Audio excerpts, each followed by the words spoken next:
Our last speaker is Jiang from Suzhou University, China. So he will talk on inelastic thermoelectricity and new light on an old field. Please. Thank you very much. I would like to thank all the organizers for inviting me to this conference. And it's time to meet a lot of actually known friends. I mean, not in persons, but I find a lot of people in the community here. It's really nice. So I will talk about something that I have started working on like 10 years ago with a continuous development and many still new interesting things to emerge. I would call it as an inelastic thermoelectricity. I will explain why. So I think I can skip this page. We all know it is important to have thermoelectric energy conversion with high efficiency, but unfortunately, this is not technologically reached at this stage. Even for the best thermoelectric device, it's still like lower than 20% of the kernel efficiency. However, if you look at photovoltaic energy conversion, even before Trump come into power, like before the year of 2015, you can find a lot of candidate systems that has an energy efficiency more than 20% of the kernel efficiency. So the question that I want to ask is that if you look at the device of conventional thermoelectric energy conversion and that of photovoltaic cell, you will see that they are not so different. So if you look at the conventional thermoelectric device, you can bend it and then you can see that it's made of P-type and N-type materials, but they are connected with metals which will form Schottky barriers. If you look at the solar cells, they will form a PN junction, which you have a depletion region. It is not a Schottky barrier. It is not. But the most important thing is that the transport mechanism is so different. So in conventional thermoelectric material, you can describe the whole effect with just the elastic transport theory, which is also the conventionally adopted motor cutter theory. But if you look at solar cells, they rely crucially on the inelastic process, which means that the electron have to absorb the energy of photon to transit from the valence band to the conduction band. So this is essentially inelastic transport. And we feel that this transport mechanism difference is the biggest is a key difference that make the energy efficiency so different in conventional thermoelectric and photovoltaic cells. So if we examine the conventional theory of thermoelectric transport, so this will come back to the years of Morton and Cutler. They established this very long theory and still used by the people doing thermoelectric research in the materials community. So this is basically tells you that the feedback coefficient is just the average of the energy minus the chemical potential that of the electrons transported in this material, and everything can be formulated in a similar way, but this has an underlying assumption that the transport is an elastic transport process, such as the tunneling process described in this figure. So by meaning elastic and inelastic, we need to clarify some basic fundamental things. So the basic elastic transport theory was founded by Professor Landau back to many years ago. So this is after generalization by Professor Buttigieg, this becomes a fundamental theory to describe a mesoscopic thermoelectric transport in multi-terminal system. But what we are looking for is actually a process that does not fit into the theoretical frame of Landau-Buttigieg. So we are looking for actually that, for instance, if you have a three terminal system, the electron from terminal 2 absorb a phonon from terminal 3 and then transfer into terminal 1. So this process is essentially inelastic, and it involves energy exchange between multiple reservoirs. So this process does not fit into the theoretical frame of non-diabatic theory. And at the stage like almost 10 years ago, when I started to work with Joe Emery and our acting Oman, we are considering how this process can be used to improve the performance of thermoelectric energy conversion. So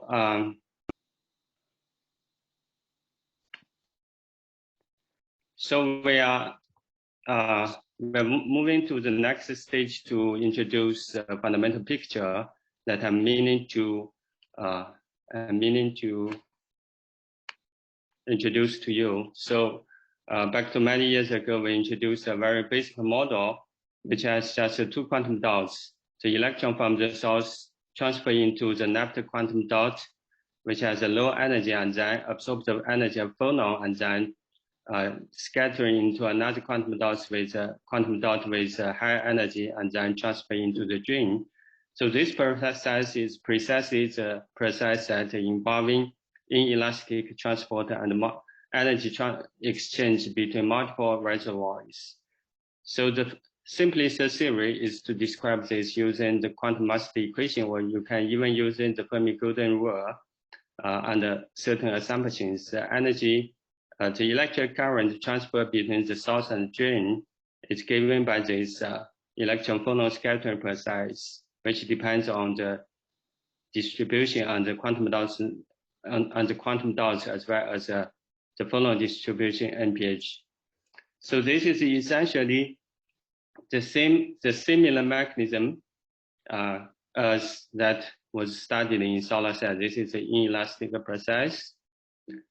And so what is essentially different from the conventional elastic thermoelectric transport is that we are actually using the heat from the phonon instead of the heat from the electrons to generate electric energy. So this will give a readily advantage of separation of the heat and the charge. And then we can have more freedom to control this heat from the phonon and the charge transfer from the electron to enable higher performance thermoelectric energy conversion. So there is already some new features in this very simple model. The first thing is that we actually has two concurrent thermal powers in such a simple system. One thermal power is driven by the temperature difference between the source and drain. The other thermal power is driven by the temperature difference between the phonon bars and the electron bars. So what is essential is that to develop more models that the electron absorb the energy of another degree of freedom to create a thermoelectric transport. So one of the models we propose is that if you can create a very small band gap semiconductors, then the electron can even achieve interband transition by absorbing optical phonons. This will become something similar to a solar cell system, but you are using the energy of phonons instead of photons. So using some simple assumption, we estimated that if you use the HG3DTE junction, which has a very small band gap of 50 milli-electron volts, and then you can achieve the figure of merit close to 1, which is already very encouraging.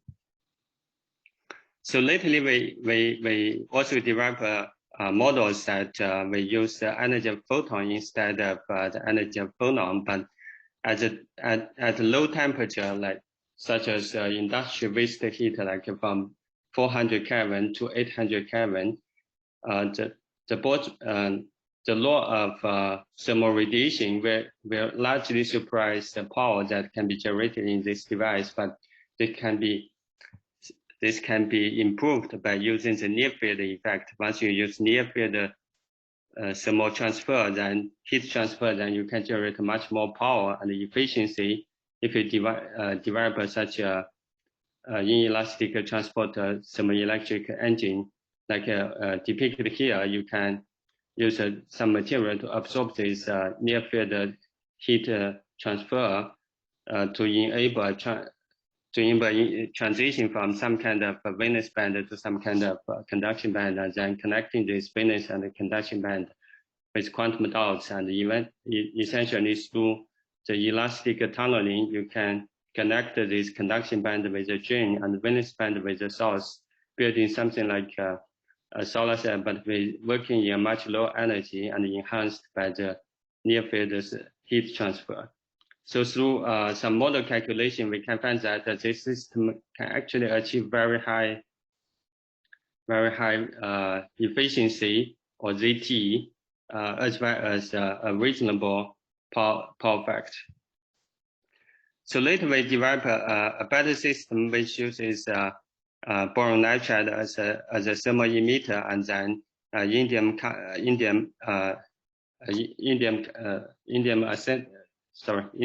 NSB as a cell to absorb this heat transfer energy. So through realistic calculation, we find this, but still with some idealization, such as the vacuum gap between this thermal emitter and the cell can be as close as to 20 nanometers. Then the device CT can reach up to more than 3 compared to the conventional thermoelectric device CT is still something 1.34. So in the meanwhile, or even before us, there are some other fundamental models, such as using photon-mediated inelastic transport and Coulomb interaction-mediated inelastic transport developed by Rafa Sanchez, Butic, and Bijan Sussman, and many collaborators. And also the Magellan-mediated inelastic transporter, as well as a resonant tunneling inelastic device, which I will talk later. So I think this earlier development, including this later development, such as the microwave-driven thermoelectric effect, is really introducing some really new ingredient into thermoelectric transport. In the next part, I will talk a novel physical effect that introduced by this inelastic transport. One of the very strange things we find is that we can, by using inelastic transport, we can induce thermal transistor effect even in the linear transport regime. So the idea is actually we can very naturally use the source, the drain, and the phonon bus as a thermal transistor setup. But the current transportation through the system is actually quite simple. So once any electron transfer from the source to the drain, it will absorb the energy of the phonon, which is equal to this energy difference between these two quantum dots, that is EL minus ER. But the heat that transferred from transport out of this source is proportional to EL minus the chemical potential. So once you look at the heat amplification factor, which is simply this ratio, then you can find that by tuning the energy of the quantum dots, you can easily achieve heat amplification. And this is valid regardless whether you're in the linear transport or nonlinear transport regime. So we come to the regime that we can realize thermal transistor effect even in the linear transport. So so later we developed a more general theory to describe such an effect, like multi-terminal inelastic, multi-terminal elastic heat transport theory. We can formulate something that is quite a general conclusion. We find that if we plot these heat transport coefficients in this figure, we will find that the thermodynamics of elastic and inelastic transport are distinct, such as the blue region describes the linear transport coefficients, the regime of the linear transport coefficients that can reach in inelastic transport. But for elastic transport, the linear transport coefficient can only cover a very small region. So if you look at a linear thermal transistor effect, then it happens only in this green box. So that, in other words, this can only happen in inelastic transport regime, not in the elastic transport regime. So a possible realization of such a linear thermal transistor effect is to use the system that Professor Jason Peta in Princeton has been an expert, that a double quantum dot system in a nanowire capture the phonons in the substrate, and then to control this system. They can control the system really well. I believe that they can realize this effect readily. So the other effect I want to introduce is, I call it as a cooperative thermoelectric effects. So as I said that in such a simple system of inelastic transport, you can already have two concurrent thermal poles. The question is that once you have two concurrent thermal poles, how do you get optimized energy conversion efficiency in the presence of two temperature difference instead of just one temperature difference? So if you're writing down this thermoelectric transport equation, you will find that you will have unavoidable interference between two thermoelectric effects. Let's look at a very ideal case that there is they generate the same Seebeck effect but no cross heat transport effect. So conventionally, you will look at this energy efficiency as the work over the heat. But actually, the correct way to do this is to introduce the second law efficiency, which is given by the work over the heat multiplied the temperature difference. This is essentially the Carnot efficiency for each process. And this is actually telling you how much free energy or usable energy you get after you consume some usable energy in the heat channel.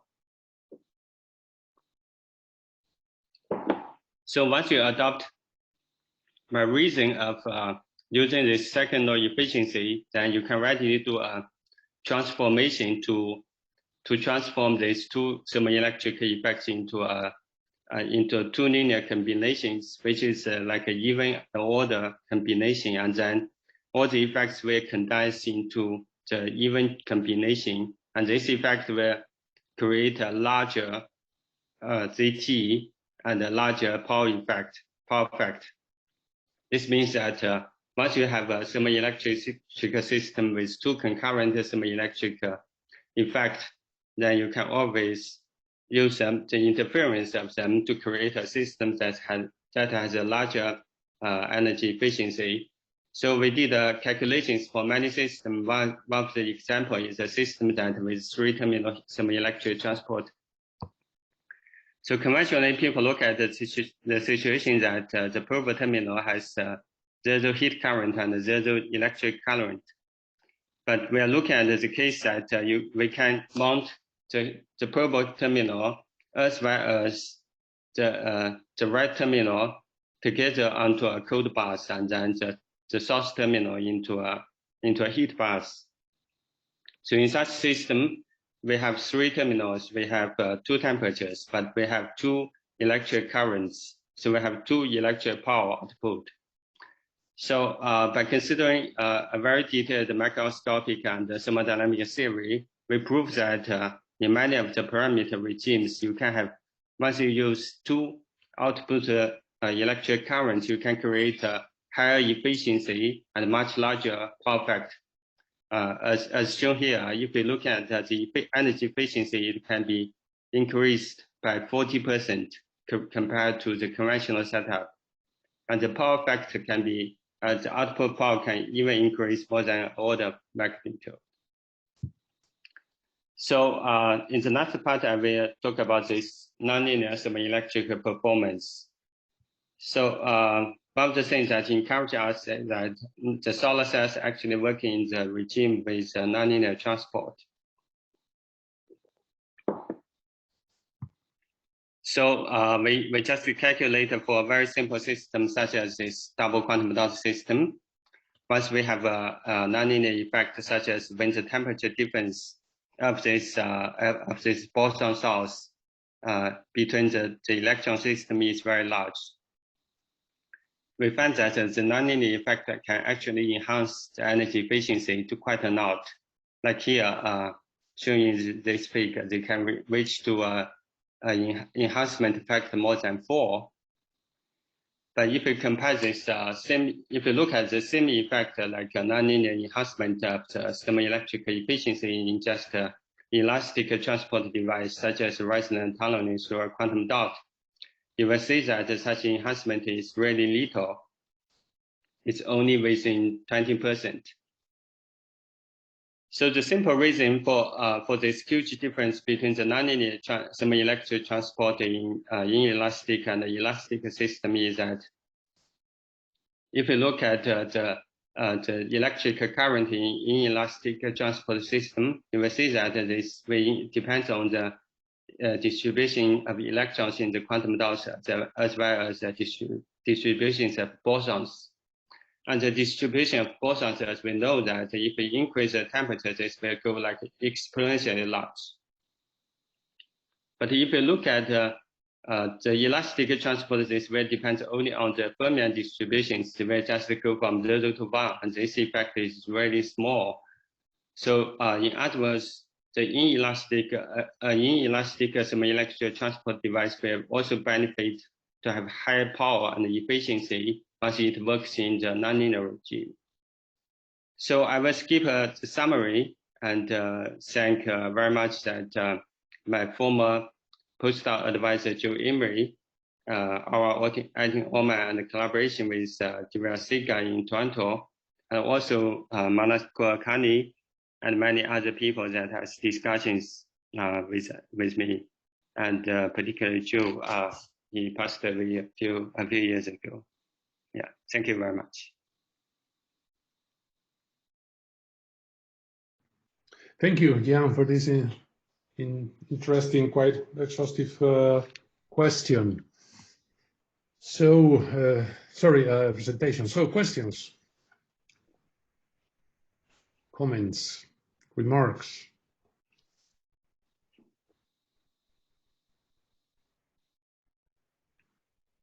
Okay, so let me start.